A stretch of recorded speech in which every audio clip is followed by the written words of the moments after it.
Hungary is a small country. Its population is smaller than Moscow's. Its military doesn't tip the balance of power.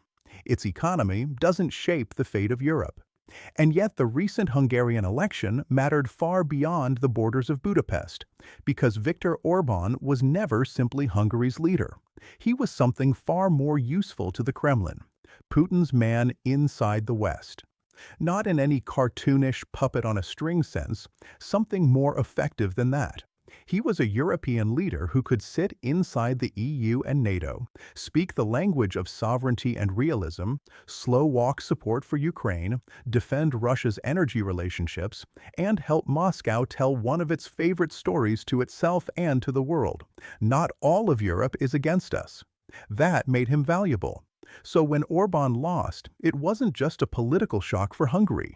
It was a symbolic blow to the Kremlin's entire European strategy, and a concrete loss of one of the very few leaders inside the EU who was still making life easier for Moscow. Before we get started, I'd really appreciate it if you could subscribe and hit the like button.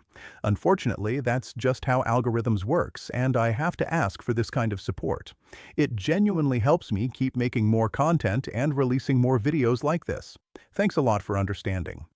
What I want to do today is walk you through exactly why losing Hungary stings Putin as badly as it does, what Orbán was actually doing for the Kremlin, why it mattered as much as it did, and what might realistically change now that one of Moscow's most useful partners is gone.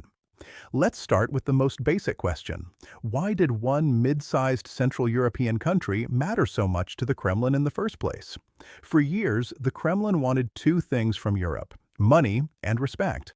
Money, because the Russian system runs on trade with the outside world, particularly on selling raw materials.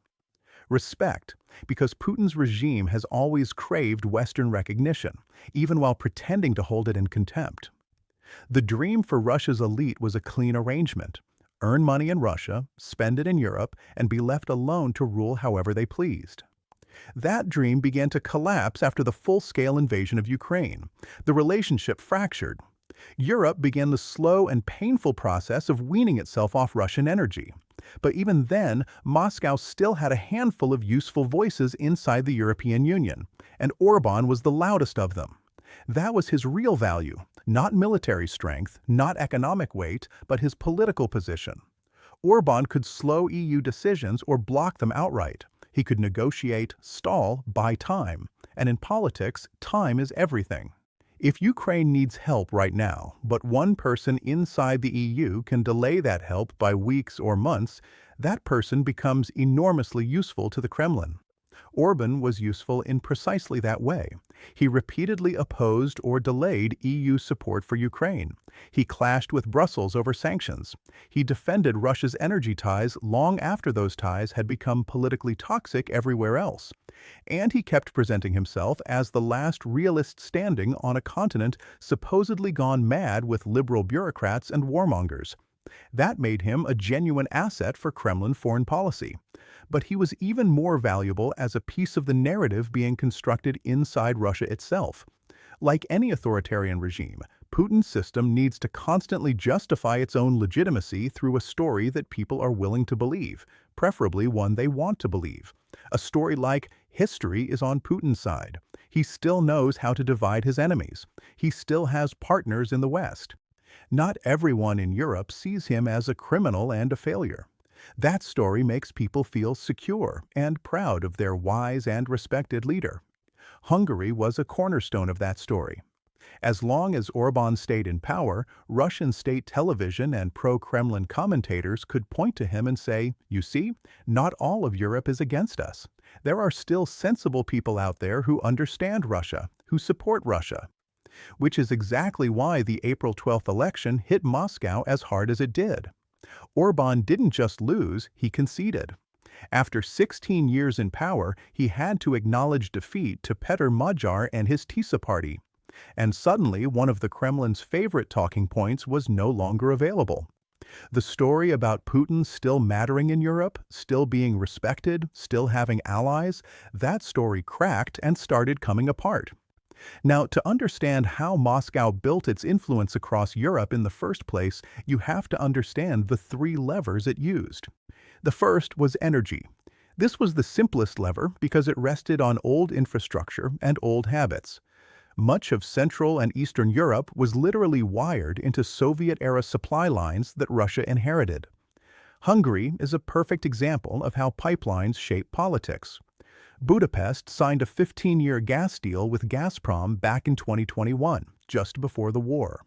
And even in 2024, Orban was openly saying he had no intention of walking away from Russian gas. The second lever was political influence, and this didn't always mean a suitcase full of cash. Sometimes it meant flattering attention, business opportunities, or the quiet understanding that cooperating with Russia could be personally rewarding. Germany is one of the most glaring examples. For years, Nord Stream was presented as nothing more than a commercial arrangement, a pair of pipelines built to carry Russian natural gas directly to Germany under the Baltic Sea. But it was a political move from the start, one that deepened Europe's dependence on Russian energy and handed Moscow more leverage over the continent. To shield Nord Stream 2 from U.S. sanctions, a state-backed climate fund in the German region of Mecklenburg-Vorpommern was used as a political buffer. Italy offered its own version of the same dynamic. In 2019, prosecutors opened an investigation after reports emerged that associates of Matteo Salvini's League Party had discussed a potential oil deal with Russia that could have funneled money to the party. The deal never happened, but the episode perfectly illustrated Moscow's methods. The third lever was fear. This was probably Putin's favorite tool because it was cheap and endlessly reusable. You feed the anxieties that already exist in a society: fear of migrants, fear of war, fear of inflation, fear of American dominance, fear of losing national identity. You amplify those fears and attach them to a single political message: liberal Europe is chaos. Accommodation with Russia is stability. Orban had mastered that language. He positioned himself as the protector of the nation against Brussels, against migrants, against gender ideology, against outside pressure. And that made him extraordinarily useful to Moscow because he was translating Kremlin instincts into local Hungarian politics with genuine fluency. Hungary brought all three levers together in one place: energy dependence, a leadership willing to do business with Russia, and a political style built on fear, grievance, and permanent conflict with the liberal West. Putin didn't create Orban. That would be too simple. But he recognized a useful man when he saw one. The arc of Orban's political journey is both deeply familiar and genuinely tragic, as post-communist stories so often are.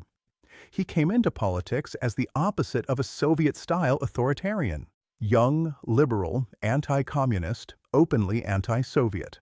In 1989, he made his name by demanding the withdrawal of Soviet troops from Hungary. But that same anti-communist hero drifted so far from his early liberal positions that he became the nationalist icon of the European far right. Over time, Orban began speaking the language of sovereignty and cultural siege. He built what he himself called an illiberal state.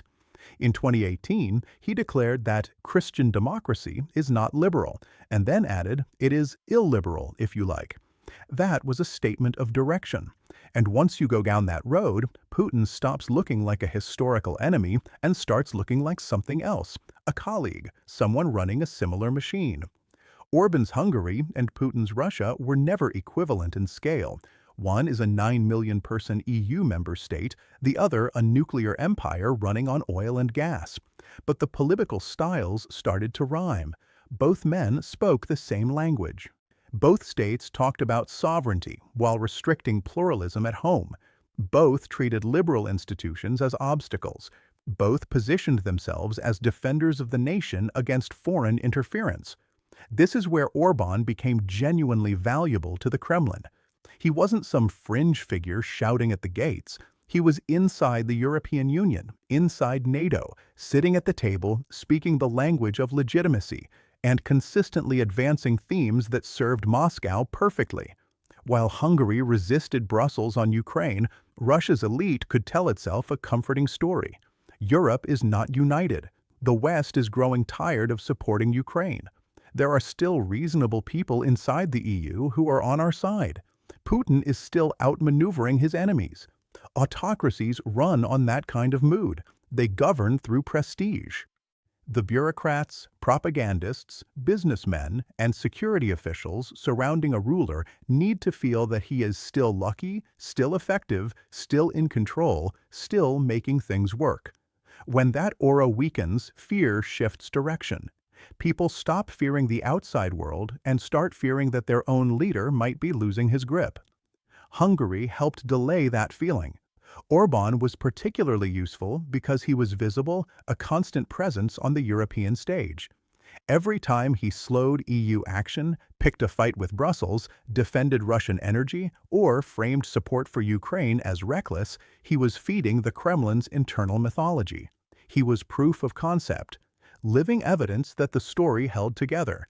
And then came the election. Orban's defeat removed the most vocal opponent of Ukraine inside the EU and gave Kiev genuine hope that Budapest would stop blocking support packages and sanctions. That's the practical dimension of the story. But the psychological dimension may matter even more to Moscow. One of Putin's most valuable assets is simply gone. Worse, Orban conceded, from a democratic standpoint, that's entirely normal. That's how it's supposed to work. But for autocrats, losing power is humiliation. It signals weakness. It means you couldn't dominate the playing field. In that world, the revered strong leader is the one who never leaves. The model is Lukashenko in Belarus, clinging to power by force. That's the reference point. Which is why Orban's defeat feels doubly bitter in Moscow. Putin didn't just lose an ally. He lost an ally who, in the end, behaved more like a European politician than a genuine post-Soviet autocrat. What made the Budapest result hit even harder was its timing and the way it unfolded. Before the election, Russian foreign intelligence was openly claiming that certain EU actors were helping Orban's rivals. The fact that Moscow felt the need to say this publicly tells you how emotionally invested the Kremlin had become in the outcome. It was no longer even pretending that Hungary was simply a sovereign democracy making its own choices. Instead, it framed the campaign in the familiar paranoid register: foreign enemies, conspiracies, manipulation, betrayal. At the same time, independent researchers documented coordinated pro-Orban messaging across Telegram. Russian or Russia-linked sources were helping amplify those narratives. Analysts described content being translated and adapted in a distinctly Russian style for Hungarian-language channels. Moscow was engineering an information environment in Orban's favor. It didn't work. When the result came in, Russian bloggers and war supporters reacted with visible anxiety because Orban's defeat threatened one of the last remaining Kremlin footholds inside the EU. They feared that Hungary would stop blocking Ukrainian aid, stop obstructing sanctions, stop dragging its feet on Brussels' decisions. And here the story becomes very Russian in its texture. In Russia, power is measured not just by strength, but by luck. A ruler who keeps winning accumulates followers even when his decisions are poor ones. A ruler who starts losing allies, losing opportunities, losing momentum, begins to look vulnerable long before anything dramatic happens. That's why Putin's inner circle hates symbolic defeats. A lost battle can be explained. Economic difficulties can be blamed on sanctions.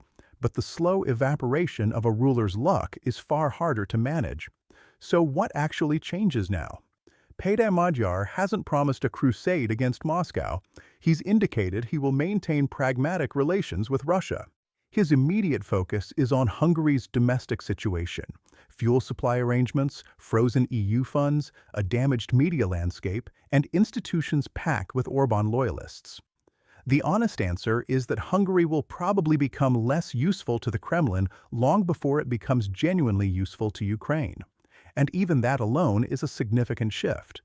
If Hungary stops blocking every major EU decision, Europe becomes more coherent. That's the first real consequence.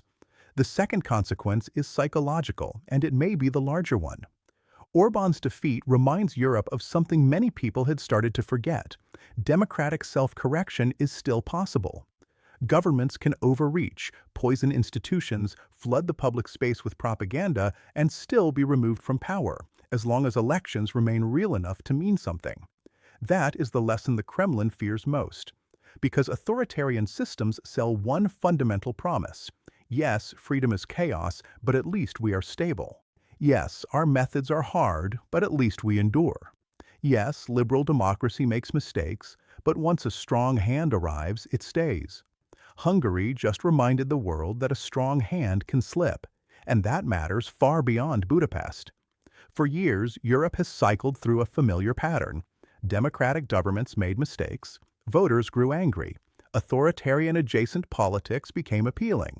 Leaders like Orban presented themselves as tougher, more clear-eyed, more grounded, more masculine, more nationalist. Then those same leaders, once firmly entrenched, began dismantling institutions more aggressively than the liberals they had mocked. They centralized media, hollowed out courts, and turned fear into permanent background noise.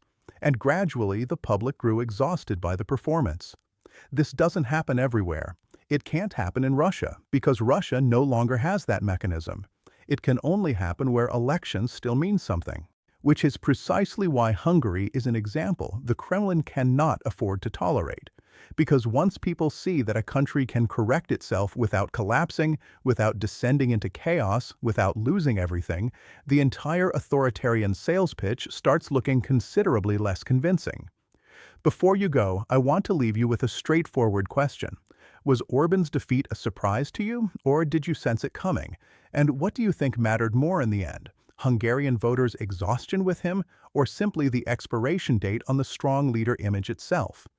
If this helped you make sense of what happened in Budapest and why it reaches so far beyond Hungary's borders, then thank you for watching all the way to the end. And if you haven't subscribed yet, please do it now, leave a like, and share this with someone who still thinks the Hungarian election was just a local story with local consequences. It really helps the channel more than you might think, and it means I can keep making content like this. See you in the next one.